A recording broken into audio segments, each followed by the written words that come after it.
నమస్తే, నేను ఆదిత్య. ఆంధ్రప్రదేశ్ గనుల శాఖ మాజీ డైరెక్టర్ వెంకటరెడ్డిని పోలీసులు ఎట్టకేలకు హైదరాబాద్లో పట్టుకున్నారంటూ ఒక వార్త వినిపిస్తుంది.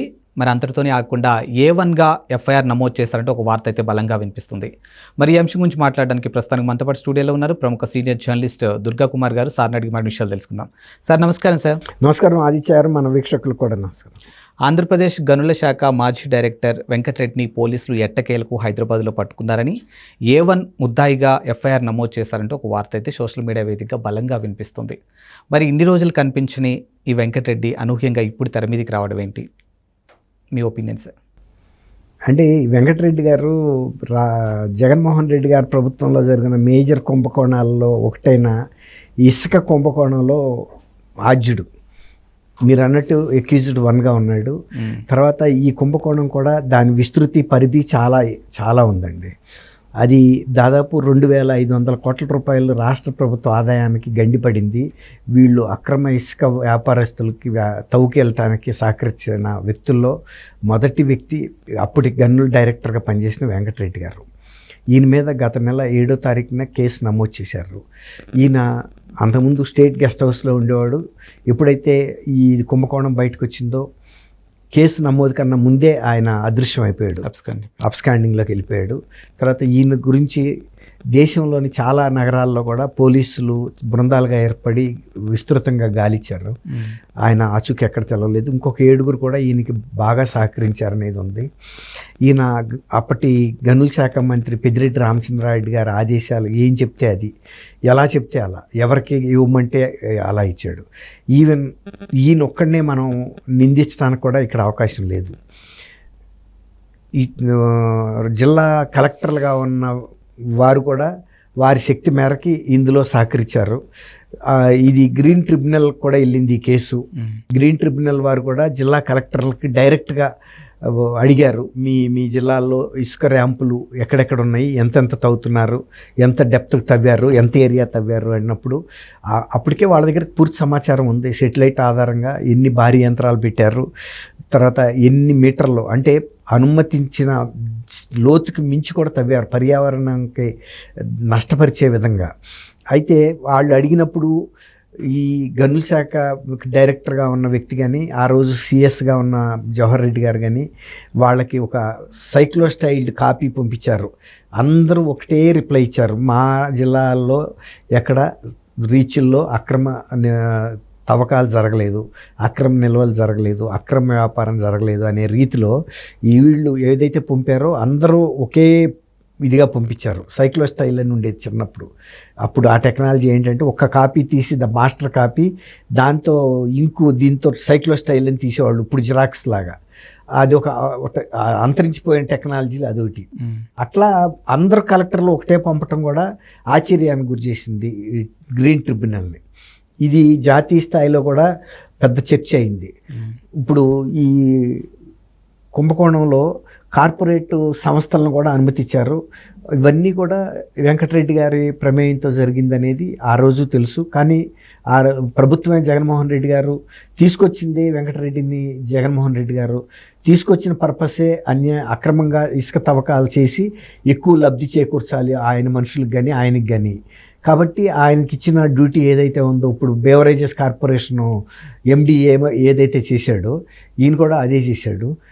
ఈ అబ్స్కాండింగ్లో వెళ్ళిపోయిన తర్వాత పోలీసులో ఆయన్ని గాలిస్తున్న టైముల్లో ఆయన కూడా ఎన్ని నగరాలు మార్చాలో అన్ని నగరాలు మార్చుకుంటూ ఆఖరికి హైదరాబాద్లో నిన్న రాత్రి, అంటే గురువారం రాత్రి అరెస్ట్ చేసినట్టుగా పోలీసుల నుంచి మనకు సమాచారం అందింది. అది ఇంకా ధృవీకరించాల్సి ఉన్నప్పటికీ కూడా ధృవీకరించిన సమాచారంగానే భావించాలి. ఆయన్ని గొల్లపూడిలో ఆంధ్రప్రదేశ్లో ప్రొడ్యూస్ చేయటానికి ట్రాన్సిట్ ఇది తీసుకుని పర్మిషన్ తీసుకుని గొల్లపూడి తీసుకెళ్లారని కూడా తెలిసింది. మరి గొల్లపూడిలో జడ్జి గారి ముందు పెట్టిన తర్వాత వారు ఈయనకి బెయిల్ ఇస్తారా లేకపోతే కస్టడీకి ఇస్తారా అనేది చూడాలి. మోస్ట్లీ అయితే కస్టడీకి ఇచ్చే అవకాశం ఉంటుంది. ఎందుకంటే ఈ కుంభకోణం ఆర్థికంగా పెద్ద కుంభకోణం ఒకటి, తర్వాత పర్యావరణానికి నష్టం కలిగించే అంశం ఒకటి, తర్వాత ఈయన ఒక బాధ్యతాయుతమైన పదవిలో ఉండి అధికారాన్ని దుర్వినియోగం చేసి ప్రభుత్వానికి ఉద్దేశపూర్వకంగా నష్టం కలిగించాడు. ఈ కుంభకోణంలో పాత్రధారిగా ఉన్నాడు, ప్రభుత్వానికి సహకరించాడు. తర్వాత డిపార్ట్మెంట్లో ఇతరులు ఎవరో కూడా దీన్ని అడ్డుకోకుండా కూడా నియంత్రించగలిగాడు. ఇన్ని బాధ్యతలు అంటే నేరారోపణలు ఆయన మీద ఉన్నాయి కాబట్టి. తర్వాత ఆ ఇసుక అనేది ఎంత ప్రాధాన్యత గల అంశం అనేది న్యాయస్థానాలు కూడా పరిగణలోకి తీసుకున్నప్పుడు దీని దర్యాప్తుకి ఈయన కస్టడీ అవసరం అవుతుంది. బయటకు వస్తే ఇన్ఫ్లుయెన్స్ చేస్తాడు, దీన్ని ప్రభావితం చేయగలిగిన శక్తి ఆయనకు ఉంది అనేది ప్రాసిక్యూషన్ ఎలాగో ఆరోపిస్తుంది, అంటే జడ్జి గారితో చెప్తుంది. కాబట్టి ఎక్కువ బెయిల్ వచ్చే ఛాన్స్ అయితే ఉండదు కస్టడీకి అయితే. ఇప్పుడు ఇతని మీద ఏదైతే ఆరోపణలు ఉన్నాయో A1గా ఫైనల్ చేయడం జరిగింది. ఆరోపణలన్నీ కన్ఫర్మ్ అయితే ఒకవేళ ఆ ఇంపాక్ట్ అనేది జగన్మోహన్ రెడ్డి మీద ఏమన్నా ఉండే ఛాన్సెస్ ఉందండి? ఇప్పుడు స్కిల్ డెవలప్మెంట్ కేసు విషయంలో కూడా అధికారులు చేసిన తప్పుకి ముఖ్యమంత్రిని బాధ్యత చేస్తూ జగన్మోహన్ రెడ్డి గారు అరెస్ట్ చేయించారు కదండి. దానికన్నా అది 30 కోట్ల 23 కోట్ల కుంభకోణం అన్నారు. ఇది 2500 కోట్ల కుంభకోణం ఒకటి. రెండోది పర్యావరణంగా కూడా దెబ్బతీసే అంశం ఒకటి.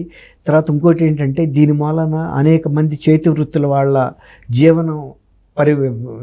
జీవనాన్ని ప్రభావితం చేసింది. వాళ్ళకి ఇక్కడ వృత్తిపరంగా పనులు దొరకక వాళ్ళు ఇతర రాష్ట్రాలకు వలస వెళ్ళిపోయారు. ఇంత తీవ్రమైన అంశం మీరు అన్నట్టు జగన్మోహన్ రెడ్డి గారికి తెలియకుండా జరగదు కదండి. ఈ నిర్ణయం కానీ ఇందులో జరిగిన అక్రమాలు కానీ ప్రతి చిన్న అంశం కూడా ముఖ్యమంత్రి దృష్టికి వెళ్తుంది. ఇలాంటి విషయాలు ఆర్థికంగా కూడా ఇది ప్రభావితం చూపే అంశం కాబట్టి జగన్మోహన్ రెడ్డి గారు కూడా బాధ్యత వహించాల్సి వస్తుంది. ఆయన టైంలో జరిగిన అనేక పెద్ద కుంభకోణాల్లో ఆయన A1గా కూడా ఉండాల్సిన పరిస్థితి రావచ్చు. ఇది గన్నులు కాబట్టి ఇతను ఉన్నాడు. ఇంకా కొన్ని ఇతర అంశాల్లో నైతికంగా ఆయనే ఉంటాడు. ఆర్థికంగా జరిగిన కొన్ని కుంభకోణాలు. ఇప్పుడు మద్యానికి సంబంధించి వాసుదేవ్ రెడ్డి కూడా అబ్స్కాండ్, ఆయన ఎక్కడున్నారు ఇప్పటివరకు తెలియలేదు. ఇప్పుడు ఆయన ఒకసారి బయటికి రావడం, ఒకవేళ బయటకు వస్తే ఇన్ కేసు ఒకవైపు చూసుకుంటే తిరుపతి లడ్డు, ఇంకోవైపు చూసుకుంటే వైఎస్ఆర్సీపీ కీలక నేతలంతా పార్టీలు మారుతూ ఉన్నారు. ఇవన్నీ చూసుకుంటూ ఉంటుంటే అసలు జగన్మోహన్ రెడ్డి రాజకీయ భవిష్యత్తు ఏ విధంగా ఉండబోతుంది? ఇప్పుడు మీరు అన్నట్టు ఎవరు కూడా మునిగిపోతున్న పడవలో ప్రయాణం చేయడానికి ఇష్టపడరు కదండి. ఓడిపోవటమే పడవ మునిగిపోవటం. ఓడిపోయిన తర్వాత కూడా ఇలాంటి తీవ్రమైన వివాదాస్పదమైన అంశాలను పార్టీ ఎదుర్కోవాల్సి రావటం, బాధ్యత వహించాల్సి రావటం. మేము రివర్స్ టెండర్లు పిలిచింది వాళ్ళ టైంలోనే జరిగింది. రివర్స్ టెండర్ అనేది చాలా గొప్ప అంశంగా ఆయనే ప్రచారం కూడా చేసుకున్నాడు. తర్వాత ఆయన టైంలోనే 2019 నుంచి 24 హిందువులకి చాలా ప్రాముఖ్యత కలిగినటువంటి శ్రీరాముడి విగ్రహానికి శిరచ్ఛేదన జరిగింది.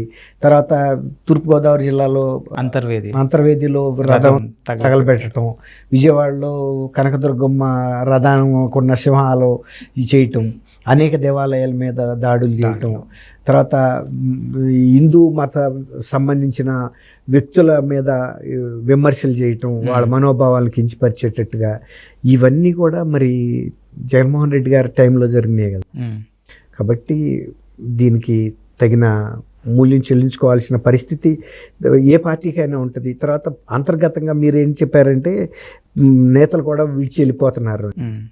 ఇప్పుడు ఏదన్నా ఒక తప్పు జరిగినప్పుడు సమర్థించుకోవటం వలన ఎక్కువ నష్టం జరుగుతుంది, ఒప్పుకుని సరిదిద్దుకోవటం వలన తక్కువ జరుగుతుంది.